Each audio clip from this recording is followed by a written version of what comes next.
ये वीडियो उन लोगों के लिए है जो फार्मर रजिस्ट्री में रजिस्ट्रेशन का काम करना चाहते हैं, उन लोगों के लिए ये वीडियो है। इस वीडियो में मैं आपको पूरी जानकारी प्रोवाइड करूंगा कि किस तरीके से फार्मर रजिस्ट्री का जो काम है वो किया जाना है। फार्मर रजिस्ट्री का जो काम है वो ऑनलाइन एप्लीकेशन के माध्यम से भी किया जा सकता है, ऐप के माध्यम से भी किया जा सकता है, और इसके लिए एक पोर्टल बना हुआ है, पोर्टल के माध्यम से भी कर सकते हैं। तो सीएससी सेंटर वाले जो है उनके लिए स्पेशली वो पोर्टल पे ही कर पाएंगे, और इसके अतिरिक्त जो स्थानीय युवा है और जो पटवारी हैं वो और किसान हैं वो भी ऐप के माध्यम से अपना पंजीयन या अपना जो रजिस्ट्रेशन का काम कर पाएंगे। लेकिन जो सीएससी सेंटर वाले हैं उनके लिए केवल पोर्टल के माध्यम से ही वो अपना रजिस्ट्रेशन का काम कर पाएंगे। तो इसके लिए मैं पूरा वीडियो आपको एक्सप्लेन करूंगा कि किस तरीके से फार्मर रजिस्ट्री का जो काम है वो किया जाना है। तो इसके लिए मैं अभी आपको अपने कंप्यूटर स्क्रीन पे सारी चीज़ें डिटेल शेयर करता हूँ कि किस तरीके से फार्मर रजिस्ट्री का जो काम है वो आपको करना है।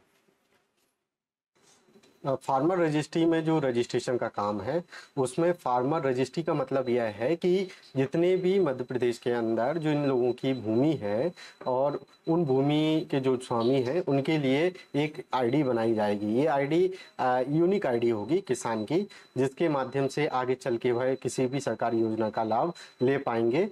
जिस तरीके से किसान जो है खसरा नंबर होते हैं, खसरा नंबर की सारी डिटेल्स होती हैं, उसी प्रकार सारे जो भूमि स्वामी हैं उनके लिए एक यूनिक आईडी बनी होगी।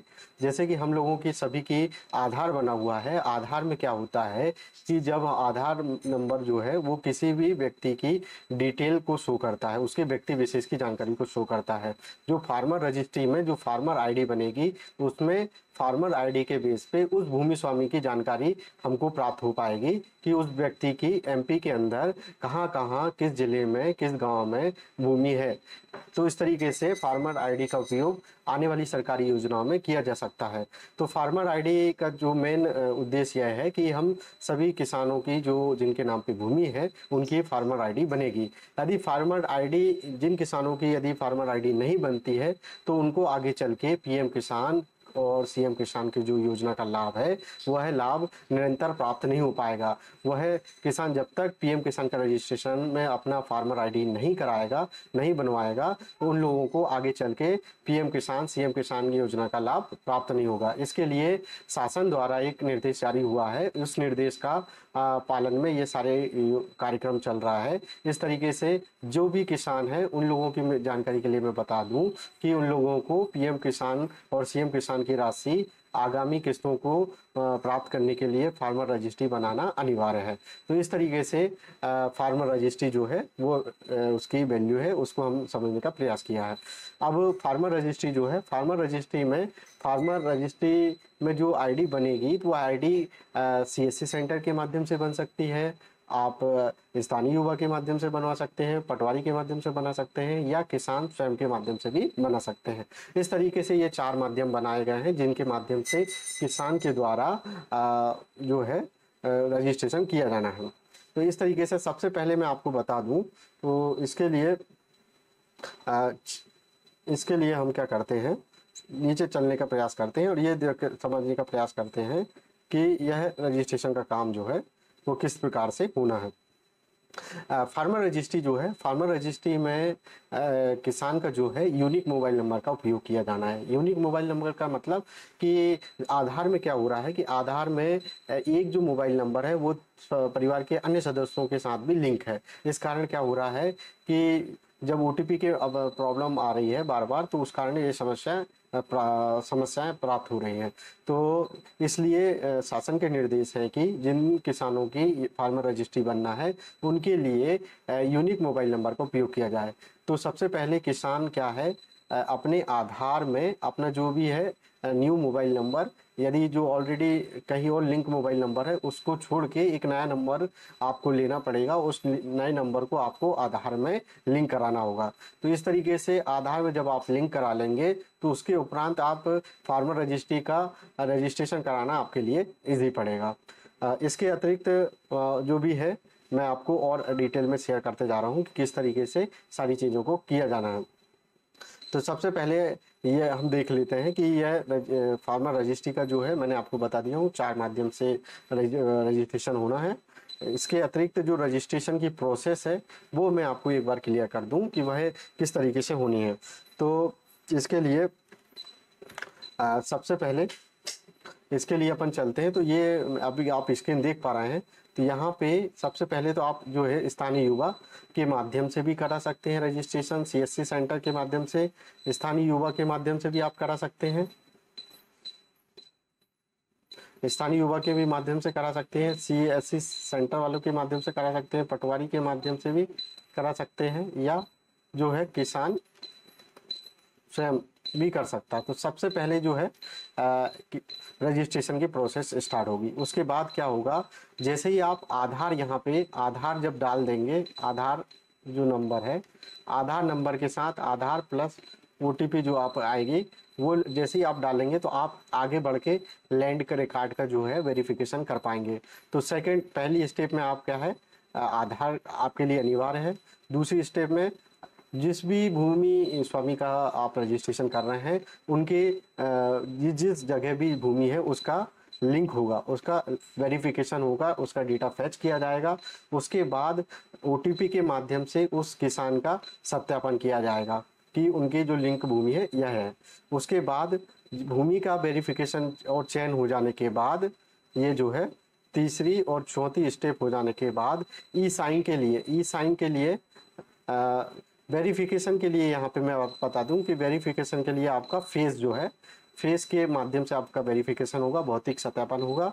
उसके माध्यम से जब आप आगे बढ़ेंगे तो आपकी व्यक्तिगत डिटेल एंट्री हो जाने के उपरांत आपसे ई कंसेंट जो है वो लिया जाएगा। और ये इसके लिए क्या होगा, ई हस्ताक्षर होंगे। ई हस्ताक्षर के लिए आपको मैनुअल उसमें हस्ताक्षर नहीं करना है। उसके लिए क्या है, आधार बेस्ड एक एप्लीकेशन है ई हस्ताक्षर, उसमें वो ऑटोमेटिक फैच होगा डेटा और ओटीपी के माध्यम से आपको ई साइन करना। ई साइन हो जाने के बाद ये पांचवी है, ये साइन हो जाने के बाद किसान का स्कोर कार्ड जनरेट होगा। ये स्कोर कार्ड यदि 20% से कम है, यदि 20% से कम है तो उन किसानों का भूमि स्वामी जो है उनका, यदि भूमि 20% से कम है तो उनका मतलब यह है कि उनके जो भूमि स्वामी में जो नाम है या तो वो गलत है या आधार में जो नाम है वो गलत है। तो ये हमें स्पष्ट कर लेना है कि भूमि स्वामी का जो नाम है वह भूमि में सही हो, अंकित हो, किसी भी प्रकार की कोई त्रुटि ना हो और सेम उसी के आधार में भी वही सेम नाम हो। यदि ये दोनों नाम सही होंगे तो इसके बेस पे एक स्कोर बनेगा। जो स्कोर बनेगा वो स्कोर क्या होगा, वो स्कोर 20% से कम है तो उन लोगों की आईडी के लिए वो नहीं बन पाएगी। उन लोगों को सबसे पहले अपना नाम सुधार करवाना होगा। यदि 20% से अधिक है और वो मान के चलिए 80% तक है तो ये पटवारी के माध्यम से ये वेरिफिकेशन हो जाएगा, पटवारी के माध्यम से वेरिफिकेशन हो जाएगा। और 80% से अधिक है तो उन लोगों को स्वतः ही उनका रजिस्ट्रेशन प्रोसेस कंप्लीट हो जाएगी और उसके बाद एक फार्मर रजिस्ट्रेशन आईडी बन जाएगी। तो ये आईडी जो है पंजीकृत मोबाइल नंबर पर प्राप्त होगी। तो इसके लिए किसान का आधार प्लस उनका जो लिंक मोबाइल नंबर है वो भी अपडेट होना चाहिए। साथ ही साथ आपके जो खसरे में जो नाम है वह भी पूरी तरीके से अपडेट होना चाहिए। यदि ये तीनों चीज़ें सही से अपडेट नहीं है तो आप रजिस्ट्रेशन के कार्य में बहुत ज़्यादा समस्या प्राप्त करेंगे। तो अब मैं आपको बता दूं कि ये जो है मैंने आपको पूरी बता दिया कि इस तरीके से प्रोसेस के माध्यम से रजिस्ट्रेशन होना है। अब इसके लिए जो है स्थानीय युवा के लिए देखेंगे तो ये जो है फार्मर सहायक एमपी किसान, ये ऐप बनी हुई है। ये ऐप पटवारी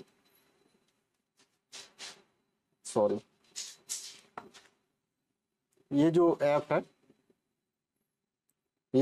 है इस ऐप में पटवारी प्लस स्थानीय युवा ये दोनों लोग ही काम कर पाएंगे रजिस्ट्रेशन का। ठीक है, इस तरीके से दोनों पटवारी और स्थानीय युवा रजिस्ट्रेशन का काम कर पाएंगे। इसके अतिरिक्त इस तरीके से जब आधार का वेरिफिकेशन हो जाएगा, तो आधार का वेरिफिकेशन करते समय उनकी फेस के माध्यम से उनका वेरिफिकेशन होगा। ये एक ऐप है आधार की। इस ऐप में, ये आधार की जो ऐप है, ये वाली आधार, सॉरी, ये ऐप जो है आधार फेस आरडी, ये ऐप क्या है, ये फेस के लिए है, ठीक है, ये फेस के लिए है।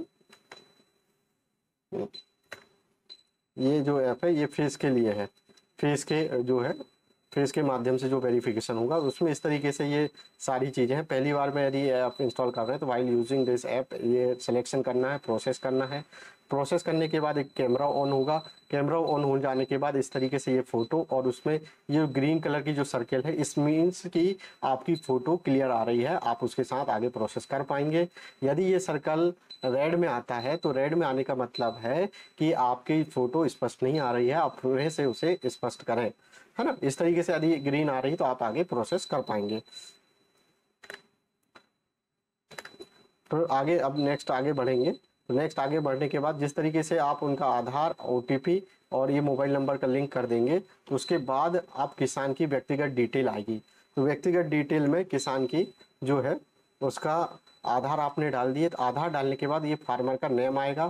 फार्मर का नेम आने के बाद नेम, उसका डेट ऑफ बर्थ, उसकी एज, वो किस कैटेगरी का है, और यहाँ पे फादर्स नेम वगैरह उनकी जो डिटेल है वो आ जाएंगी। तो इस तरीके से ये सारी डिटेल यदि आ जाती है तो अच्छी बात है, नहीं आती है तो ये मैन्युअली आपको टाइप करना पड़ेगा, ठीक है, मैन्युअली इसको टाइप करना पड़ेगा, आपको टाइप करना पड़ेगा यहाँ पे। यदि ये सारी चीज़ें नहीं आती हैं तो यहाँ पे आपको टाइप करना पड़ेगा यहाँ पे, ठीक है। ये सारी चीज़ें जब टाइप कर लोगे तो फिर हम आगे बात करेंगे। तो इस तरीके से टाइप हो जाने के बाद उनके लैंड ओनर की प्रॉपर्टीज़, उनके फ़ोटो वगैरह आपसे वेरीफाई करने के लिए आ जाएगी। वेरीफाई करने के बाद उनकी जो डिटेल्स हैं, या डिटेल्स में जो है यहाँ पे जब आप आगे बढ़ेंगे तो इस तरीके से फेच डेटा और वेरीफाई ऑल रिकॉर्ड्स, आपको पहली बार के लिए फेच डेटा करना है। फेच डेटा करेंगे तो उस जितने भूमि स्वामी की जितनी भी भूमि है वो पूरी भूमि की यहाँ पे डिटेल्स शो करने लगेंगी कि उसके नंबर 10 नंबर पे भी है, 15 पे भी है, 21 पे भी है, 22 पे भी है, ये पूरे उनके डिटेल्स शो करने लगेंगे। तो पहली बार में आप जब यहाँ पे आगे बढ़ेंगे, यहाँ पे आप उसका जो विलेज है, विलेज के बाद जो सर्वे नंबर है, सर्वे नंबर में जो खसरा नंबर है वो अंकित करना है यहाँ पे, और यहाँ पे स्टार अंकित करके आप आगे बढ़ जाएंगे। शो डिटेल जैसे ही करेंगे तो शो डिटेल करने के बाद ये इस तरीके से ये पूरी डिटेल आ जाएगी। तो डिटेल आ जाने के बाद आप यहाँ देख पा रहे हैं उसका होल्ड, शेयर और एग्रीकल्चर, ये इस तरीके से ये चीज़ें दिख रही हैं। तो ये यहाँ पे उसकी पूरी डिटेल्स सोने लगेंगी कि वह किस डिस्ट्रिक्ट का है, किस सब डिस्ट्रिक्ट का है, किस विलेज का है, किस सर्वे नंबर का है, ये सारी, और कितने हिस्से पे उसकी ज़मीन है, और उनके नाम वगैरह आ जाएंगे। और प्रॉपर्टी में यदि वो शामिल है तो शामिल आ जाएगा, हिस्से है तो सिंगल हिस्से, ये सारी डिटेल, किस टाइप की भूमि है, वो भी सारी चीज़ें आपको यहाँ पे दिख रही हैं। तो इस तरीके से जो रजिस्ट्रेशन है वह पूरा रजिस्ट्रेशन होते चलेगा। इसके बाद हम आगे बढ़ें। हाँ, इस तरीके से जो है डिटेल वगैरह आ जाएगी। डिटेल आ जाने के बाद यहाँ पे देख रहे हैं ये एग्रीकल्चर लैंड है, और यहाँ पे ये इनको चेक बॉक्स करना पड़ेगा एग्री रजिस्ट्रेशन के लिए। और फिर हम एग्री करेंगे तो इस तरीके से आगे बढ़ेंगे। तो आगे करने के बाद जो ई हस्ताक्षर के लिए पूछा जाएगा, तो ई हस्ताक्षर में भी हमें यहाँ पे जो चेक बॉक्स दिख रहा है यहाँ पे भी चेक बॉक्स पे करना पड़ेगा, यहाँ भी क्लिक करना पड़ेगा, और इस तरीके से क्लिक करना पड़ेगा। तो ये प्रोसेस साइन कर दीजिए, ये भी यस करिए। तो इस तरीके से ये सारी जो है करने के बाद आप इस तरीके से सक्सेसफुली कर पाएंगे, और इस तरीके से ये वेरिफिकेशन हो जाएगा। तो कुछ चीज़ें हैं जो ज़रूरी हैं, जो आपको पता होनी चाहिए। कि पहली चीज़ तो ये कि पटवारी उन किसानों का सत्यापन कर पाएंगे जिनका मैच स्कोर 80% से कम है। पहली बात तो ये किसी किसान जो है किसान की भूमि और व्यक्तिगत की जानकारी का अवलोकन कर सत्यापन किया जा सकेगा। ये पटवारी के द्वारा किया जाएगा। पंजीयन से जुड़े दस्तावेज जैसे भूमि का रिकॉर्ड, आधार की पुष्टि करेंगे जिसे दर्ज की गई जानकारी सही हो।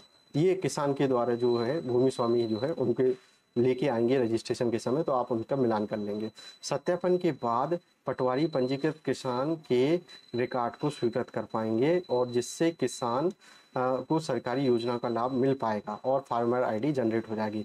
फार्मर आईडी जो है, फार्मर आईडी किसान को जो उनके जो मोबाइल नंबर जो पंजीकृत करते समय उनका जो मोबाइल नंबर है उस पे आएगी ये आईडी। यदि किसान की 80% से अधिक है तो ये आईडी स्वतः ही बन जाएगी, ठीक है। और यदि 80% से कम है और 20% से ज़्यादा है तो ये पटवारी के पास जाएगी, ठीक है। और इसके यदि 20% से भी कम है स्कोर जो है, स्कोर यदि 20% से कम है तो उनको अपना नाम भूमि में भी सुधार करवाना पड़ेगा, आधार में भी कराना पड़ेगा। जहाँ पे यदि उनकी त्रुटि पाई जाती है वहाँ पे उनको सुधार करवाना पड़ेगा, ठीक है। तो इस तरीके से ये सारी जो चीज प्रोसेस थी वो होनी है। अब मेन हम अब समझ लेते हैं कि जो समस्याएं कार्य करने के दौरान पाई गई, स्थानीय युवा के द्वारा जो कार्य किया गया उनके द्वारा जो समस्याएं आई, तो मैं अब उन लोगों को बता देता हूँ कि आपको उन पे किस तरीके से काम करना है। पहली चीज़ तो जो है खसरा जो है हमेशा डेटा परिमार्जित होना चाहिए। पहली चीज़ डेटा परिमार्जित का मतलब ये है कि जो खसरा नंबर है ये खसरा ये मूल नंबर भी हो सकता है और ये बटांक भी हो सकता है। 10/1 हो सकता है, 10/2 हो सकता है, 10/3 हो सकता है, या अन्य नंबर भी हो सकते हैं 2, 3, 4 इस तरीके से। ये जो बटांक नंबर है, कुछ नंबर मूल नंबर है, कुछ बटांक है। तो ये जो है ये हिस्सों में होना चाहिए। हिस्सों में यदि नहीं है तो उनका आईडी बन पाना मुश्किल है, तो इसलिए उनको पहले डेटा परिमार्जन करवाना पड़ेगा। डेटा परिमार्जन का मतलब हिस्सा भूमि में जो है हिस्सा दर्ज करवाना पड़ेगा। ये यदि दर्ज नहीं कराएंगे तो उन किसानों का फार्मर आईडी जनरेट करने में असुविधा होगी, उन किसानों का जनरेट नहीं हो पाएगा। तो इसलिए क्या है कि फार्मर जो आईडी है उसको बनाने के लिए ये डेटा परिमार्जित होना जरूरी है। ये डेटा परिमार्जन का जो काम है ये काम है पटवारी के माध्यम से होना है, ठीक है। उन किसानों को बताइए कि आप पटवारी से मिलें और डेटा परिमार्जन का काम कराएं। अब दो चीजें हैं, एक तो डेटा परिमार्जन भी नहीं हो सकता और दूसरी चीजें ये है कि यदि खसरे में जो नाम है यदि वो गलत है तो उसके लिए एसडीएम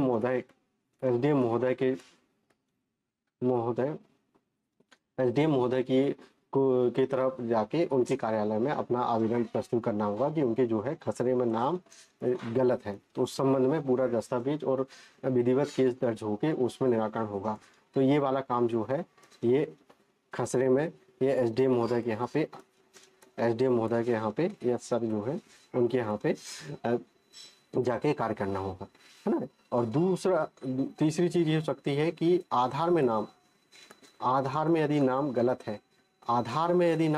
है तो ये आधार सेंटर में जाके इसको अपडेट कराना होगा।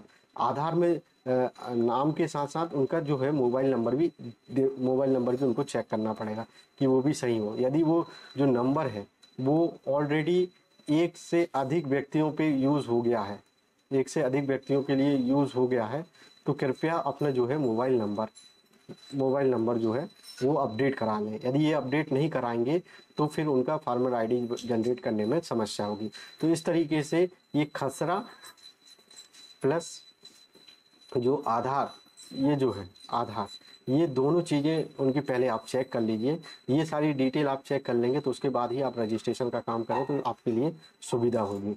अब इसके अतिरिक्त जानकारी है, व्यक्ति कहें या भूमि स्वामी की जो कहें, भूमि स्वामी की जो जानकारी है वो आपको समग्र पोर्टल से मिल जाएगी। समग्र पोर्टल में उनके जो है परिवार की भी आईडी होती है और प्लस सदस्य आईडी भी होती है, सदस्य आईडी भी होती है। ये दोनों जो आईडी है इनके बेस पे क्या होगा, इनकी व्यक्तिगत जो जानकारी है वो मिल जाएगी। तो इस तरीके से व्यक्तिगत जानकारी के लिए आपको समग्र आधार का यूज करना है, समग्र आईडी का यूज करना है ना। और भूमि के लिए आपको जो है उनके जो खसरा है, खसरे में जो है, खसरे में आप जाइए उसके B1 को चेक करिए। B1 में क्या होगा, B1 में जितने भी उस व्यक्ति का जो पर्सन है, उस पर्सन की कहीं जहाँ भी भूमि है वो लिंक रहती है। जैसे यदि 10 नंबर 20 नंबर और 30 नंबर ये खसरा है, 1 2 ये 3, तो ये इसकी जो है B1 में ये एक ही उसमें रहेगा। 10 20 30 जो है ये राम के नाम पे ज़मीन है। तो ये राम के नाम पे कहाँ कहाँ ज़मीन है ये आपको यदि देखना है तो ये B1 में मिल जाएगी। तो B1 का यूज़ करेंगे, तो B1 का यूज़ करके आप बहुत आसानी से जो व्यक्ति है या भूमि स्वामी जो कहें आप इसको, भूमि स्वामी है, उसकी डिटेल आपको मिल जाएगी। तो इस तरीके से ये खसरे का यूज़ करना है भूमि के लिए, वेरिफिकेशन के लिए। साथ ही साथ यहाँ पे PM किसान जो है, PM किसान एक ऑप्शन आता है कि वो है व्यक्ति पात्र है या अपात्र है। तो पात्र के लिए आप उसका जो है CSC सेंटर वालों के लिए यह है कि वो यदि पात्र है तो वो अपनी पात्रता पर्ची PM किसान की जो है वो ला ले। उसमें रजिस्ट्रेशन नंबर होता है, तो रजिस्ट्रेशन नंबर जो होता है MP और समथिंग उसका रजिस्ट्रेशन नंबर। तो रजिस्ट्रेशन में हमेशा ये देखिए कि उसकी जो स्टेटस जो है वो एक्टिव है ना। तो हम उसको क्या मानेंगे, पात्र मानेंगे। यदि इनएक्टिव है तो इसका मतलब वो हमें उसको अपात्र मानेंगे। ठीक है, तो इस तरीके से पात्र और अपात्र की जो कंडीशन PM किसान की वो चेक करना है। ये सारी चेक करने के बाद आप बहुत आसानी से निर्णय ले पाएंगे कि वह व्यक्ति पात्र है कि वह अपात्र है। तो इस तरीके से आपको पात्र और अपात्र की स्थिति पता चल जाएगी। इसके अतिरिक्त जो है, इसके अतिरिक्त क्या है कि जो फार्मर जो है, फार्मर रजिस्ट्री, उसमें जिन भूमि में भूमि स्वामी का नाम है, चाहे वो पात्र भी हो सकता है PM किसान में वो पात्र भी हो सकता है और अपात्र भी हो सकता है। तो ये दोनों के लिए आपको फार्मर जो है, फार्मर आईडी बनेगी। ठीक है, फार्मर आईडी बनेगी। बस PM किसान की जब वो स्थिति की डालने की बात आएगी तब आप वहाँ पे पात्र और अपात्र डालेंगे। मगर आईडी बनने की बात आएगी तो आईडी पात्र वालों के लिए भी बनेगी, अपात्र लोगों के लिए भी बनेगी। मतलब फार्मर आईडी के लिए जरूरी है कि उसके MP के अंदर उसकी भूमि होना जरूरी है। ठीक है, और PM किसान के लिए क्या है कि PM किसान में यदि वो रजिस्ट्रेशन हो गया है तो वह PM किसान की जो आज की डेट में जो मतलब स्थिति में यदि वो है पात्र होना चाहिए। अपात्र यदि है तो अपात्र अंकित उसको करना पड़ेगा। तो इस तरीके से जो समस्या है उन पे आपको ध्यान देते हुए काम करना पड़ेगा। तो जिससे आपको क्या होगा, कार्य करने में सुविधा होगी, है ना। और इस तरीके से क्या है जो मैंने आपको बता दिया, बेसिक जो समस्या आ रही थी, है ना। तो इन समस्याओं को आप करते चलेंगे तो बहुत आसानी से आप उसमें काम कर पाएंगे। तो मैं एक बार फिर से आपको रिमाइंड कर देता हूँ कि पहले तो आपको क्या है, भूमि की जो है, भूमि स्वामी की जो है जानकारी को आप MP भूलेख जो पोर्टल है, भूलेख जो पोर्टल है उसमें चेक कर लेंगे, है ना। भूमि के संबंध में जानकारी आपको मिल जाएगी। व्यक्तिगत आपको जानकारी जो है वो समग्र के माध्यम से मिल जाएगी। और जो आधार की जो डिटेल है, आधार में आपको सिर्फ उसका नाम और प्लस उसका मोबाइल नंबर, ये सारी चीज़ें देखना है। यहाँ पे आपको उसकी व्यक्तिगत डिटेल मिल जाएगी, है ना। और PM किसान की जो है, PM किसान की जो स्टेटस जो रहेगा उनका, वो आपको पात्र है या अपात्र है ये आपको चेक करना पड़ेगा। तो इसके लिए आप क्या है, उससे पर्ची बुलवा लें फार्मर से। आज की डेट में, है ना, आज की डेट में यदि वो पर्ची बुला लेंगे तो अपन उसको आसानी से निर्णय कर पाएंगे। तो ये सारी जो डिटेल्स हैं, ये यदि आपकी सही हैं, ये और ये सारी चीज़ें सही हैं, तो फार्मर आईडी उसकी आईडी बन जाएगी और उसके जो आपने पंजीयन कर किए हैं उस मोबाइल नंबर पे मिल जाएगी, है ना। वो आपको 24 घंटे के अंदर 24 घंटे के अंदर आपको मिल जाएगी, ठीक है। तो इस तरीके से 24 घंटे के अंदर मिल जाएगी। यदि फार्मर आईडी उसको नहीं मिल पा रही है तो वह अपने पटवारी से संपर्क कर ले, पटवारी से एक बार संपर्क कर लें। पटवारी क्या है कि उसके आधार नंबर वो डालेंगे, आधार के बेस पे चेक करके बता देंगे कि उसकी फार्मर जो है आईडी क्या है। तो इस तरीके से हम स्टेप बाय स्टेप सारी चीज़ों को समझेंगे और कार्य करेंगे तो बहुत आसान होगा हमारे लिए काम करना। तो मैं आपसे यही आशा करता हूं कि आपको जितनी भी मैंने जानकारी दी है उस आधार पर आप काम करेंगे तो आपको काम करने के में बहुत आसानी होगी। अभी ऐप में कुछ समस्याएं चल रही हैं जिसके संबंध में मैंने भोपाल वालों से भी बात किया, तो भोपाल वालों ने मुझे अवगत करा है कि वो लोग अभी ऐप में अपडेट कर रहे हैं, तो इस कारण क्या है, ऐप में अभी थोड़ी समस्या आ रही है, इस कारण वह समस्या उनको दिक्कत आ रही है। अब सीएससी सेंटर वालों के लिए मैं एक बार बता दूं कि सीएससी सेंटर वालों के लिए उनको एक पोर्टल है, जो कौन सी किस पोर्टल पे उनको काम करना है वो उनको मैं एक बार बता दूं। ये जो पोर्टल है mp.fr.agri-stack.gov.in, इस पे आएंगे। इसमें आने के बाद यहाँ पे वो है लॉगिन विथ सीएससी सेंटर, ये करेंगे और यहाँ पे आपका जो पंजीकृत यूजर नेम है, पासवर्ड है, उसके माध्यम से आप लॉगिन कर पाएंगे, यहाँ पे साइन इन कर पाएंगे और साइन इन करने के बाद आप आसानी से आप उसका पंजीयन वाला जो काम है वो कर पाएंगे। तो इस तरीके से जो है MP, ये देखिए MPRFR.agri-stack.gov.in, इस पे आएंगे। तो इसमें आने के बाद ये आपको यहाँ पे जो दिख रहा है ये लॉगिन विथ सीएससी, इसके माध्यम से करना है। और इसमें करने के बाद जैसे ही आप इस पे क्लिक करेंगे, क्लिक करने के बाद आपको इस तरीके से यहाँ पे यूजर नेम, पासवर्ड, ये सारे कैप्चर कोड डालना है और डालने के बाद लॉगिन कर पाएंगे। तो यहाँ पे इस तरीके से आपको काम करना है यहाँ पे इस पोर्टल पे आके। तो आई होप आप लोगों को मैंने जो भी जानकारी दी है उसमें आप लोगों के बहुत सारे डाउट क्लियर हो गए होंगे। यदि इसके अतिरिक्त भी आपकी कोई और समस्या है तो आप मुझे ग्रुप में व्हाट्सअप कर दीजिए या व्यक्तिगत मुझे व्हाट्सअप कर दीजिए या फ़ोन कर दीजिए।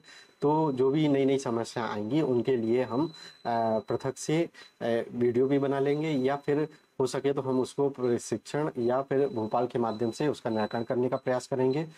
हम आप लोगों से यही आशा कर रहे हैं कि हम अधिक से अधिक जो किसान हैं उनका फार्मर आईडी बनाना है, ताकि इस जो पीएम किसान है, सीएम किसान में उस योजना का निरंतर उनको लाभ प्राप्त होते रहें और फार्मर आईडी बनाए जाने से फार्मर को जो है लाभ निरंतर प्राप्त होते रहेगा।